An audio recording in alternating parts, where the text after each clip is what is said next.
மருந்து கிடங்கு அலுவலராக 40 ஆண்டுகள் பணியாற்றி ஓய்வு பெற்ற கதிர்வேலுக்கு பணி நிறைவு பாராட்டு விழா.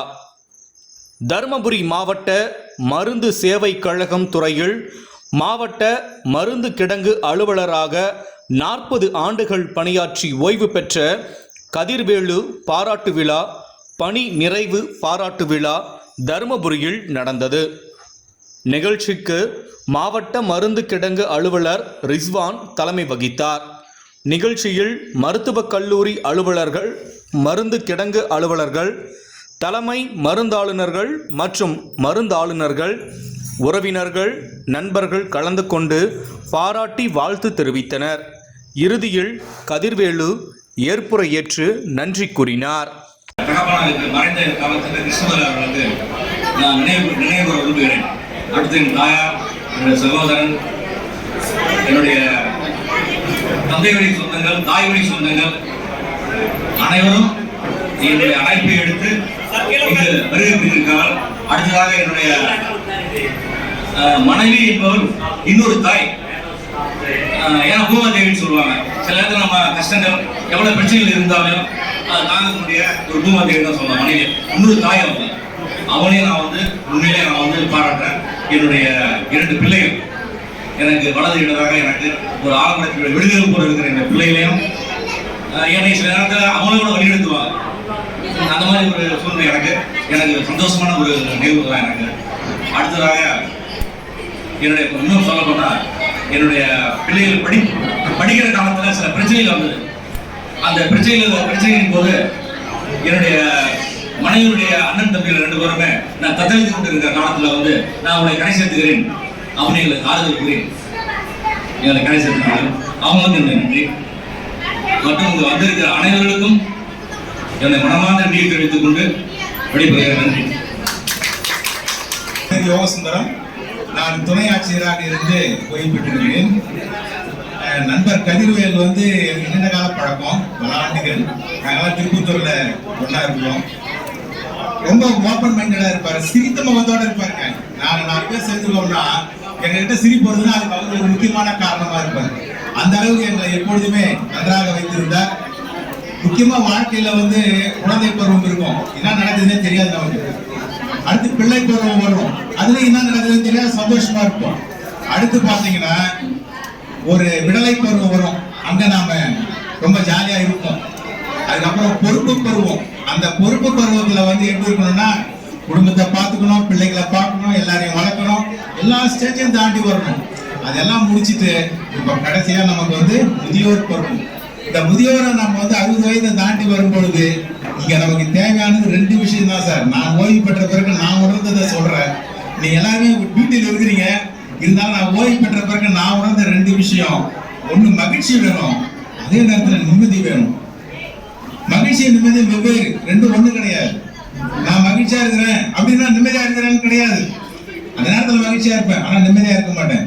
நிம்மதியே இருக்கணும், மகிழ்ச்சி இருக்கணும். இந்த 2 அவருக்கு எப்பொழுதும் இருக்கணும்னு சொல்லிட்டு நான் வாழ்த்துறேன்.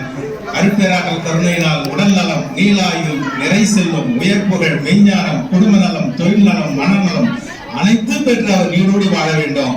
எப்பவுமே பாருங்க, நம்ம வாழ்க்கையில காலையில 7:30 மணிலிருந்து நைட்டு 8:30 வரைக்கும் அவர் ஆபீஸ் முடிஞ்சிடுதுங்க. இப்ப இந்த பீரியட் அவர் என்ன பண்ண போறாரு? ரிட்டையர் ஆயிட்டார்.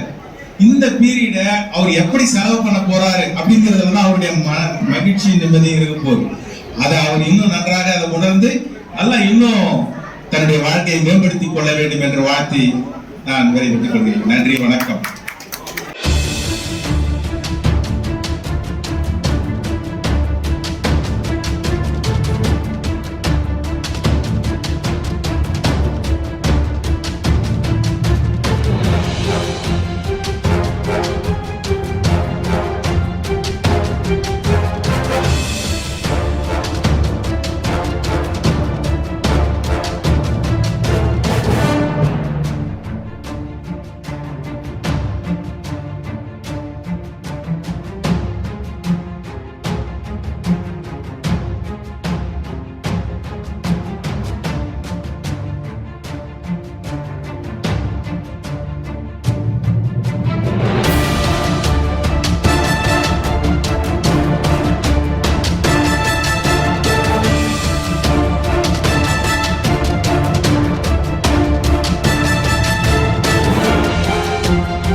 ஐயா பாருங்க அப்படியே சார் பேஸ் கொஞ்சம் டவுன் பண்ணுங்க